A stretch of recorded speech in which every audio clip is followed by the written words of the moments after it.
नमस्कार दोस्तों, स्वागत है आपका आज के मुख्य समाचार में। सबसे पहली बड़ी खबर में आपको बताएंगे, बसपा समेत कई दलों के नेताओं ने कांग्रेस की सदस्यता ग्रहण की। इसी के साथ दूसरी बड़ी खबर में जिक्र होगा कि राहुल गांधी बोले किसान आंदोलन में मारे गए लोगों के परिजनों को मुआवजा दे मोदी सरकार, लिस्ट ना हो तो हमसे ले ले। तीसरी बड़ी खबर में आपको बताएंगे कि बीजेपी सिर्फ नाम बदलती है, यूपी की जनता जल्द सरकार बदलेगी। झांसी में विजय रथ यात्रा के दौरान अखिलेश यादव का हमला।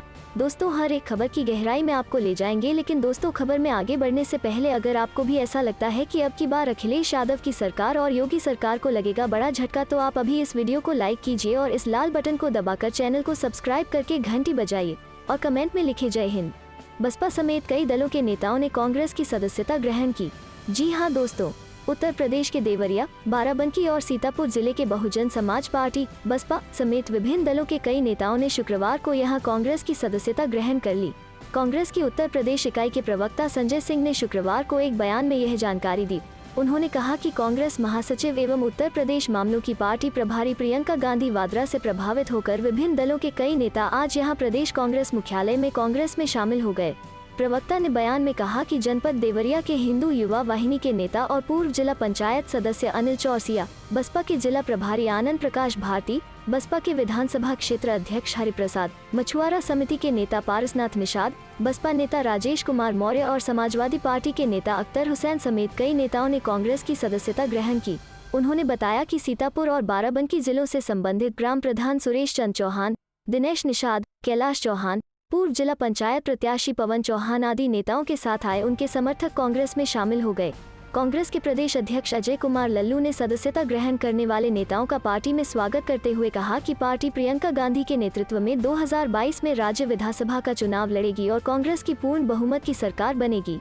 चलते हैं अगली खबर की तरफ। राहुल गांधी बोले किसान आंदोलन में मारे गए लोगों के परिजनों को मुआवजा दे मोदी सरकार, लिस्ट न हो तो हमसे ले ले। जी हाँ दोस्तों, कांग्रेस नेता राहुल गांधी ने शुक्रवार को केंद्र की मोदी सरकार पर जमकर हमला बोला। किसान आंदोलन के दौरान मारे गए किसानों के परिवारों को मुआवजा देने की मांग करते हुए राहुल ने कहा कि हम उन लोगों की सूची मुहैया कराएंगे जो आंदोलन के दौरान मारे गए, सरकार उनको मुआवजा जरूर दे। राहुल ने कहा कि कितने किसानों की आंदोलन में मौत हुई है, सरकार के पास डेटा नहीं है, सरकार के पास नहीं है तो हमारे पास है, हम दे देते हैं। राहुल ने कहा, संसद में सवाल पूछा गया था कि क्या सरकार किसानों को मुआवजा देगी, तो कृषि मंत्रालय ने कहा कि सरकार के पास इसका कोई रिकॉर्ड नहीं है, इसलिए यह सवाल ही नहीं बनता। हमने इस पर काम किया। 500 लोगों के नाम तो हमारे पास है जिन्हें पंजाब सरकार ने मुआवजा और नौकरी दी है। चलते हैं अगली खबर की तरफ। बीजेपी सिर्फ नाम बदलती है, यूपी की जनता जल्द सरकार बदलेगी। झांसी में विजय रथ यात्रा के दौरान अखिलेश यादव का हमला। जी हाँ दोस्तों, यूपी विधानसभा चुनाव पास आते ही सपा ने सत्ता वापसी के लिए पूरा दमखम लगा दिया है। अखिलेश यादव लगातार समाजवादी विजय रथ यात्रा निकाल रहे हैं। अखिलेश यादव ने आज झांसी में रथ यात्रा निकाली। इस दौरान उन्होंने यूपी की योगी सरकार पर जमकर हमला बोला। सपा अध्यक्ष ने तंज कसते हुए कहा कि योगी सरकार ने सिर्फ जगहों के नाम बदले हैं। उन्होंने कहा कि बहुत जल्द यूपी में लोग अपनी सरकार बदलने जा रहे हैं।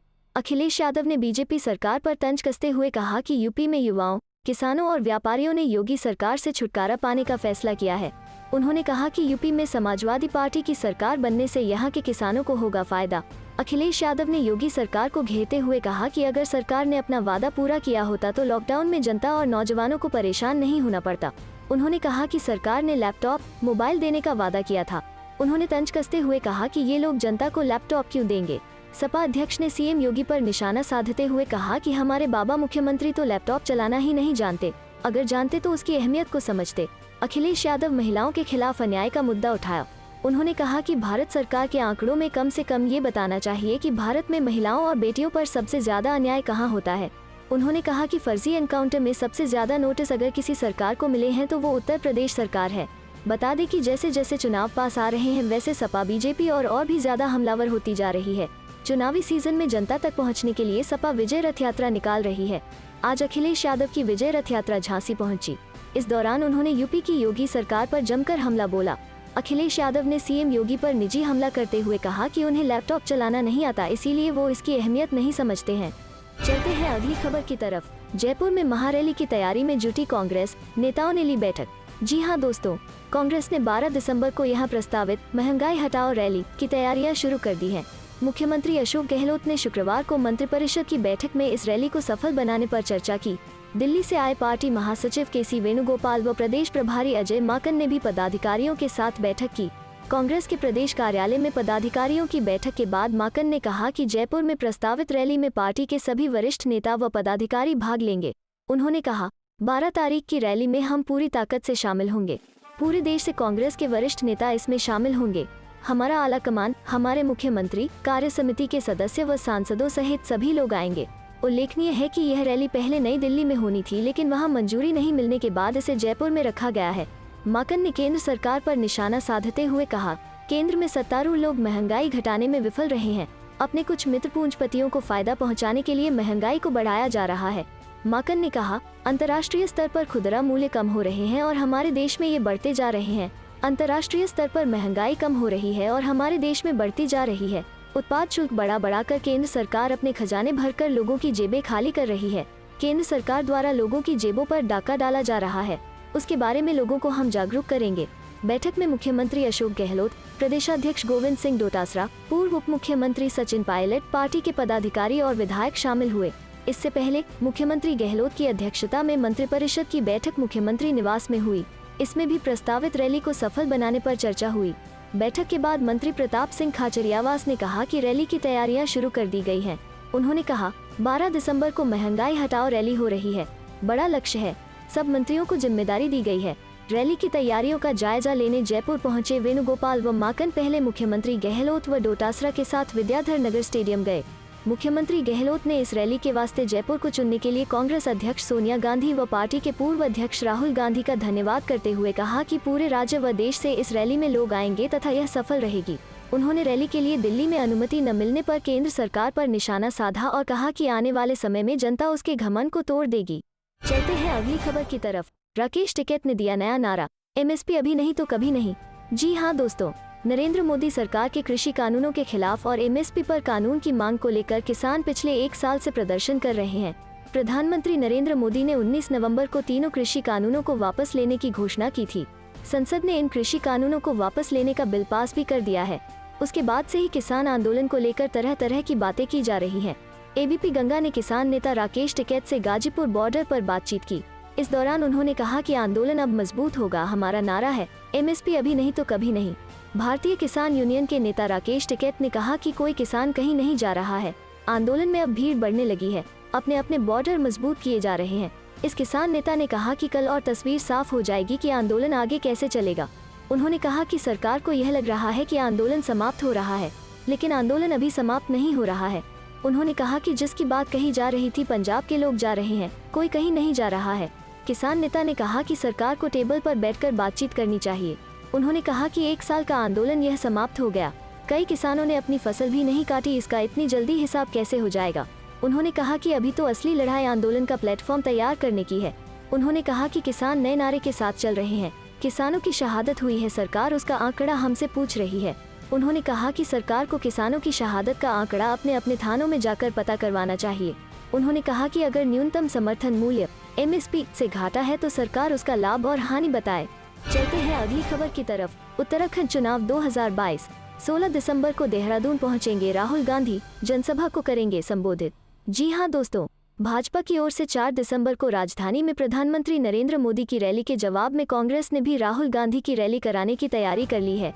कांग्रेस प्रदेश अध्यक्ष गणेश गोदियाल ने बताया कि आगामी 16 दिसंबर को राहुल गांधी की रैली का आयोजन राजधानी देहरादून में किया जाएगा। कांग्रेस पार्टी की ओर से बांग्लादेश निर्माण के युद्ध में भारत की पाकिस्तान पर ऐतिहासिक विजय की 50वीं वर्षगांठ के उपलक्ष्य में राज्य भर में पूर्व सैनिकों और शहीदों के परिजनों को प्रियदर्शनी सैन्य सम्मान देकर सम्मानित किया जा रहा है। इसी कड़ी में देहरादून में आयोजित होने वाली रैली में पार्टी के पूर्व राष्ट्रीय अध्यक्ष राहुल गांधी पूर्व सैनिकों और शहीद सैनिकों के परिजनों को सम्मानित करेंगे। बताया कि पार्टी की ओर से इसकी तैयारियां शुरू कर दी गई हैं। आगामी विधानसभा चुनाव को लेकर राजनीतिक पार्टियों ने अपनी तैयारियां शुरू कर दी हैं। भाजपा के तमाम बड़े नेता पहले ही अपनी उपस्थिति दर्ज करा चुके हैं। दूसरी तरफ कांग्रेस के किसी बड़े नेता का अभी तक एक भी दौरा नहीं हुआ है। वहीं अब चुनावी दौरे पर राहुल गांधी देहरादून आएंगे। हालांकि कांग्रेस ने अपने चुनाव प्रचार को पहले ही धार देना शुरू कर दिया था। इसकी कमान राज्य में पूर्व मुख्यमंत्री और चुनाव अभियान समिति के अध्यक्ष हरीश रावत ने खुद संभाली हुई है। वे लगातार राज्य में दौरे कर रहे हैं। चलते हैं अगली खबर की तरफ। फिर चुनाव लड़ने को तैयार गुलाबी गैंग कमांडर, बोली मोदी जावा चाहिए और कांग्रेस आवा चाहिए। जी हां दोस्तों, देश में चर्चित टीवी सीरियल बिग बॉस से शोहरत बटोर चुकी और जाको राखे साया जैसी फिल्म में अभिनय कर चुकी गुलाबी गैंग कमांडर संपत पाल एक बार फिर मऊ मानिकपुर विधानसभा चित्रकूट से कांग्रेस के टिकट पर चुनाव लड़ने का ऐलान करते हुए कहती हैं कि अब मोदी जावा चाहिए और कांग्रेस आवा चाहिए, जिससे कम से कम लोग इस जुमलेबाज सरकार से बच सकेंगे। उन्होंने बताया कि चित्रकूट के मऊ मानिकपुर विधानसभा क्षेत्र से 2012 और 2017 में कांग्रेस के टिकट पर चुनाव लड़ चुकी हूँ। पिछले चुनाव में मैं दूसरे स्थान पर थी और इस बार फिर इसी सीट से चुनाव लड़ूंगी और पार्टी की महासचिव प्रियंका गांधी द्वारा महिलाओं के लिए 40% टिकट का ऐलान करने से निश्चित ही महिलाओं का रुझान कांग्रेस की तरफ बढ़ा है। साथ ही उनकी 7 प्रतिज्ञा के कारण कांग्रेस को लाभ मिलेगा। क्षेत्र में एक बैठक की उस दौरान सभी महिलाएं कह रही थी कि मोदी इस बार जावा चाहिए और कांग्रेस आवा चाहिए, ताकि लोगों को इस जुमलेबाज सरकार से निजात मिले। संपत अपने निर्वाचन क्षेत्र से चुनाव जीतकर इंटरनेशनल स्तर की गौशाला बनवाना चाहती हैं, जिसमें बेरोजगारों को रोजगार मिल सके। साथ ही उन्होंने लखीमपुर में किसानों को कुचले जाने, हाथरस कांड और प्रयागराज की घटनाओं को जिक्र करते हुए बीजेपी सरकार पर जमकर हमला बोला। उन्होंने कहा कि सरकार की नीतियों से गरीब और किसान बेमौत मर रहे हैं। जब इंसान ही नहीं रहेगा तो मंदिर मस्जिद क्या करेगा। 1947 में जन्मी संपत देवी पाल ने उत्तर प्रदेश के बांदा जिले के बदौसा गाँव में रहकर ग्रामीण महिलाओं को संगठित कर एक दल बनाया था, जिसका नाम गुलाबी गैंग रखा था। इस संगठन में कार्य करने वाली महिलाएं यूनिफॉर्म की भांति गुलाबी रंग की साड़ी पहनती हैं। इसी गुलाबी रंग के कारण ही इस गैंग को गुलाबी गैंग की पहचान मिली। उन्होंने महिलाओं को उनका अधिकार दिलाने के लिए कई बार संघर्ष किया। लाठी के बल पर न्याय दिलाने की उनकी कार्यशैली देश भर में इस तरह लोकप्रिय हुई कि बॉलीवुड भी इनके चरित्र पर फिल्म बनाने को मजबूर हुआ। इन्हीं की गैंग के नाम पर गुलाबी गैंग फिल्म बनी, जिसमें माधुरी दीक्षित ने अभिनय किया है। संपत पाल ने खुद जाको राखे साया फिल्म में छोटी सी भूमिका अदा की है। साथ ही टीवी सीरियल बिग बॉस में रहकर शोहरत बटोरी थी। जैसे ममता ने बंगाल में बीजेपी का सफाया किया, उसी तरह सपा यूपी में करेगी अखिलेश यादव। जी हां दोस्तों, आगामी उत्तर प्रदेश विधानसभा चुनाव के मद्देनजर सपा अध्यक्ष अखिलेश यादव ने बुंदेलखंड के झांसी में आज विजय रथ यात्रा निकाली। इससे पहले यहां अखिलेश यादव ने प्रेस कॉन्फ्रेंस की। इस दौरान उन्होंने केंद्र और राज्य की भाजपा सरकार पर जमकर निशाना साधा। अखिलेश ने कहा, जिस तरह ममता बनर्जी ने बंगाल में भाजपा का सफाया किया, उसी तरह यूपी में सपा भाजपा का सफाया करेगी। अखिलेश यादव ने कहा, बुंदेलखंड की जनता ने भाजपा को जमकर वोट दिए थे, लेकिन उन्हें बदले में कुछ नहीं मिला। डबल इंजन की सरकार ने बुंदेलखंड के लिए कुछ नहीं किया, उल्टा जो काम पिछली सरकार ने चलाए थे उन्हें भी बंद कर दिया। अखिलेश यादव ने कहा, भाजपा को बुंदेलखंड में सभी सीटें मिली थी, लेकिन इस बार यहाँ की जनता भाजपा को शून्य कर देगी। भाजपा के लिए बुंदेलखंड के दरवाजे बंद हो जाएंगे। अखिलेश यादव ने ममता के भाजपा के खिलाफ विकल्प बनाने के सवाल पर भी जवाब दिया। अखिलेश ने कहा, मैं ममता बनर्जी जी का स्वागत करता हूं। जिस प्रकार से उन्होंने बंगाल में भाजपा का सफाया किया है, उसी प्रकार से उत्तर प्रदेश में सपा भाजपा का सफाया करेगी। अखिलेश यादव ने कहा, ये नाम बदलने वाले लोगों को जनता बदल देगी, बदलाव होगा। लहर चली है, जनता लहर की ओर चल रही है। इस सरकार ने पुलिस के माध्यम से अन्याय कराया है, इसकी कल्पना नहीं कर सकते। जाति धर्म के आधार पर भेदभाव किया गया। इस बार भाजपा को सफाया हो जाएगा। अभी जो उद्घाटन हुआ है, उसका हमारे चाचा ने उद्घाटन किया था, उसका भी उद्घाटन कर दिया गया।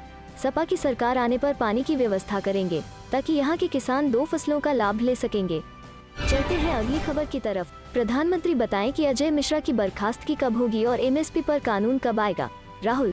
जी हां दोस्तों, कांग्रेस के पूर्व अध्यक्ष राहुल गांधी ने शुक्रवार को कहा कि प्रधानमंत्री नरेंद्र मोदी को बताना चाहिए कि लखीमपुर खीरी हिंसा मामले को लेकर गृह राज्य मंत्री अजय मिश्रा को कब बर्खास्त किया जाएगा, शहीद किसानों के परिवारों को मुआवजा कब मिलेगा और न्यूनतम समर्थन मूल्य एमएसपी को लेकर कानून कब तक बनेगा। उन्होंने यह दावा भी किया कि ये कदम उठाने तक प्रधानमंत्री नरेंद्र मोदी की ओर से कृषि विरोधी कानून बनाने के लिए मांगी गई माफी अधूरी होगी। राहुल गांधी ने ट्वीट किया, जब प्रधानमंत्री ने कृषि विरोधी कानून बनाने के लिए माफी मांग ली तो वो संसद में यह भी बताएं कि प्रायश्चित कैसे करेंगे। लखीमपुर मामले के मंत्री की बर्खास्तगी कब, शहीद किसानों को मुआवजा कितना कब, सत्याग्रहियों के खिलाफ झूठी केस वापस कब, एमएसपी पर कानून कब, इसके बिना माफी अधूरी। उल्लेखनीय है कि प्रधानमंत्री नरेंद्र मोदी की ओर से तीनों कृषि कानूनों को निरस्त करने की घोषणा की गई थी। संसद के मौजूदा शीतकालीन सत्र के पहले ही दिन इन कानूनों को निरस्त करने वाले विधेयक को दोनों सदनों लोकसभा और राज्यसभा ने मंजूरी प्रदान कर दी। चलते हैं अगली खबर की तरफ। बागपत में बोले राकेश टिकैत, समझौता होने तक जारी रहेगा किसानों का आंदोलन। जी हां दोस्तों, किसान आंदोलन भारतीय किसान यूनियन के राष्ट्रीय प्रवक्ता राकेश टिकैत ने कहा कि एमएसपी पर कानून सहित कई अन्य मुद्दों पर जब तक सरकार से कोई समझौता नहीं होता, तब तक किसानों का आंदोलन जारी रहेगा। गुरुवार को बनौली के जिवाना के एक रिजॉर्ट में टिकैत शादी समारोह में पहुंचे थे। पत्रकारों से बातचीत में कहा कि गृह राज्य मंत्री अजय कुमार की जल्द बर्खास्तगी और गिरफ्तारी होनी चाहिए। जब तक एमएसपी पर कानून नहीं बनेगा, देश भर में किसानों पर दर्ज मुकदमे वापस नहीं होंगे। आंदोलन के दौरान थानों में बंद किए गए ट्रैक्टर रिलीज नहीं होंगे और आंदोलन में शहीद किसानों को आर्थिक मदद नहीं मिलेगी। तब तक किसान आंदोलन जारी रखेंगे। उन्होंने बताया कि 22 जनवरी के बाद सरकार से कोई वार्ता नहीं हुई है। सरकार संस्थाओं पर कब्जा करके देश की प्रॉपर्टी को बेचकर देश को कहां ले जाना चाहती है। सरकार के अडियल रवैये से देश नहीं चलता। यूपी में विधानसभा चुनाव में रुख के बारे में उन्होंने कहा कि जब तक आचार संहिता लागू नहीं होती तब तक कोई निर्णय नहीं है। इसके बाद देश भर में बैठक कर जनता के बीच जाकर ही कोई निर्णय लिया जाएगा। गौरव टिकैत, राजेंद्र चौधरी सुरेंद्र सिंह, प्रताप सिंह मौजूद रहे। चलते हैं अगली खबर की तरफ। विपक्षी दलों का प्रदर्शन चौथे दिन भी जारी। गांधी प्रतिमा के सामने धरने पर बैठे नेता। जी हां दोस्तों, संसद के शीतकालीन सत्र के 5वें दिन भी विपक्षी दलों द्वारा धरना प्रदर्शन जारी है। 12 विपक्षी सांसदों के निलंबन के मामले पर संसद परिसर में विपक्षी दलों के नेता हाथों में बैनर पोस्टर लेकर गांधी प्रतिमा के सामने प्रदर्शन कर रहे हैं। लोकतंत्र की हत्या बंद करो, संविधान की रक्षा करो के नारे लगाते हुए सांसद प्रदर्शन कर रहे हैं। विपक्षी दलों की मांग है कि निलंबित सांसदों के फैसले को वापस लिया जाए। बता दें कि सोमवार को बिना चर्चा कृषि कानून वापसी बिल पास होने को लेकर विपक्ष ने संसद के दोनों सदनों में जोरदार हंगामा किया था। विपक्षी सांसदों के हंगामे के चलते राज्यसभा के सभापति ने 12 सांसदों को निलंबित कर दिया था। सांसदों के खिलाफ की गई कार्रवाई को वापस लेने के लिए विपक्ष 4 दिनों से धरना प्रदर्शन कर रहा है। गुरुवार को विरोधी दलों ने काली पट्टी और काला मास्क लगाकर अपना विरोध जताया। विपक्ष के धरना प्रदर्शन में कांग्रेस सांसद राहुल गांधी भी शामिल हुए। बुधवार और गुरुवार को गांधी प्रतिमा के सामने राहुल गांधी ने भी सरकार के खिलाफ प्रदर्शन किया और जमकर निशाना साधा। वहीं कांग्रेस के वरिष्ठ नेता के.सी. वेणुगोपाल ने कहा कि निलंबन वापसी तक हमारा प्रदर्शन जारी रहेगा। उन्होंने माफी मांगने से साफ तौर पर इनकार करते हुए कहा कि आखिर इन 12 सांसदों की गलती क्या है, ये तो लोगों की आवाज उठा रहे थे। चलते हैं अगली खबर की तरफ। पंजाब में सियासी धमाका। मशहूर पंजाबी सिंगर सिद्धू मूसेवाला कांग्रेस में शामिल। बठिंडा और मानसा में दिखाई दिलचस्पी। जी हां दोस्तों, पंजाब के विवादित सिंगर शुभदीप सिंह उर्फ सिद्धू मूसेवाला पंजाब कांग्रेस में शामिल हो गए हैं। शुक्रवार को चंडीगढ़ स्थित पंजाब भवन में सीएम चरणजीत चन्नी, प्रधान नवजोत सिद्धू और मंत्री अमरिंदर सिंह राजा वड़िंग ने उन्हें पार्टी का हिस्सा बनाया। सिद्धू मूसेवाला की अच्छी फैन फॉलोइंग है, जिसे भुनाने के लिए ट्रांसपोर्ट मंत्री राजा वड़िंग के जरिए मूसेवाला को कांग्रेस में लाया गया है। मूसेवाला ने बठिंडा और मानसा में कांग्रेस की चुनावी राजनीति में सक्रिय होने की दिलचस्पी दिखाई है। सिद्धू मूसेवाला पहले ही राजनीति में आने की इच्छा जता चुके हैं। वो मानसा से कांग्रेस के लिए चुनाव लड़ सकते हैं। बाकी पंजाब में कांग्रेस उनसे प्रचार कराएगी। उनकी मां चरण कौर गांव की सरपंच भी हैं। मूसेवाला की कांग्रेस से पहले भी नजदीकियां रही है।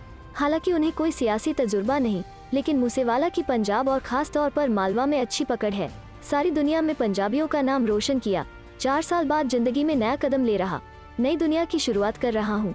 मेरा राजनीति को लेकर कोई बड़ा रुझान नहीं रहा। लोग नाम होने पर अपनी समस्या का समाधान चाहते हैं। मानसा और बठिंडा एरिया के साथ मैं अटैच रहा हूँ। मानसा कभी आगे नहीं आ सका। मैं किसी रुतबे या वाहवाही के लिए राजनीति में नहीं आया। मुझसे एक वर्ग जुड़ा है जिसे मुझसे उम्मीद है। सिस्टम को ठीक करने के लिए उसका हिस्सा बनना बहुत जरूरी है। मैं इस पार्टी के जरिए अपनी आवाज उठाऊंगा। उन्होंने कहा कि कांग्रेस में आम घरों से उठे लोग हैं। मंत्री अमरिंदर सिंह राजा वड़िंग की तारीफ की। मैं पंजाब और दुनिया के लोगों से अपील करूंगा कि मुझे आशीर्वाद दे कि मैं आम लोगों का सहारा बन सकूं। चलते हैं अगली खबर की तरफ। उत्तर प्रदेश विधानसभा चुनाव को लेकर गुलाबी गैंग भी तैयार। जी हां दोस्तों, उत्तर प्रदेश के आने वाले विधानसभा चुनाव में कांग्रेस ने राज्य में पार्टी के सत्ता में आने पर महिलाओं को 40% टिकट और नौकरियों में समान कोटा देने का वादा किया है, जिससे गुलाबी गैंग की नेता संपत पाल देवी खुश हैं। संपत पाल देवी ने कहा कि प्रियंका जी के साथ बात यह है कि वो कुछ कहती हैं तो फॉलो भी करती हैं और कांग्रेस एकमात्र सरकार है जिसने शुरुआत में गरीबों के बारे में बात की थी। उन्होंने आगे कहा कि आज अगर कांग्रेस की बात करें तो सब कुछ कांग्रेस का है। नए प्रोजेक्ट सिर्फ कांग्रेस सरकार ने बनाए हैं। अन्य सरकारें केवल उनके नाम पर परियोजनाएं शुरू करती हैं, बाकी कांग्रेस देती है। इसके अलावा किसी और ने कोई प्रोजेक्ट हाथ में नहीं लिया। मोदी ऐसे काम करते हैं जैसे उन्होंने सभी समस्याओं का समाधान कर दिया हो। संपत पाल का कहना है कि मैंने महिलाओं के लिए गांवों में सभाओं की व्यवस्था की है। मैं महिलाओं को समझाती हूँ कि यह सरकार, सिर्फ यह सरकार नहीं, जो भी सरकार आई है, उन्होंने हमारे बुंदेलखंड में गुंडाराज चलाया है। मैं चाहती हूँ कि जब मैं यहाँ का विधायक बन जाऊँ तो इस गुंडाराज का अंत कर दूँ। मैं एक विधायक के रूप में मुख्यमंत्री को धमकी भी दूंगी। मैं इसे एक वादे के रूप में कहता हूँ। जो लोग संसद और विधानसभा में सीटों पर कब्जा कर रहे हैं, मैं उनसे उनकी सीट छीन लूंगी। क्योंकि गुलाबी गैंग इतनी ताकतवर है कि अगर उन्होंने मेरी बात नहीं मानी तो गुलाबी गैंग के सभी सदस्य उत्तर प्रदेश विधानसभा का घेराव करेंगे। साथ ही मैं भीतर उनका न्याय बनूंगी। बता दें, गुलाबी गिरोह 2006 में उत्तर भारत में उत्तर प्रदेश के बांदा जिले में संपत पाल देवी द्वारा गठित एक असाधारण महिला आंदोलन है। यह क्षेत्र देश के सबसे गरीब जिलों में से एक है और एक गहरी पितृसत्तात्मक संस्कृति, कठोर जाति विभाजन, महिला निरक्षरता, घरेलू हिंसा, बाल श्रम, बाल विवाह और दहेज की मांग से चिन्हित है। महिलाओं के समूह को लोकप्रिय रूप से गुलाबी या गुलाबी गिरोह के रूप में जाना जाता है क्योंकि सदस्य चमकीले गुलाबी रंग की साड़ी पहनते हैं और बांस की छड़ें पहनते हैं। संपत कहते हैं, हम सामान्य अर्थों में एक गिरोह नहीं हैं, हम न्याय के लिए एक गिरोह हैं।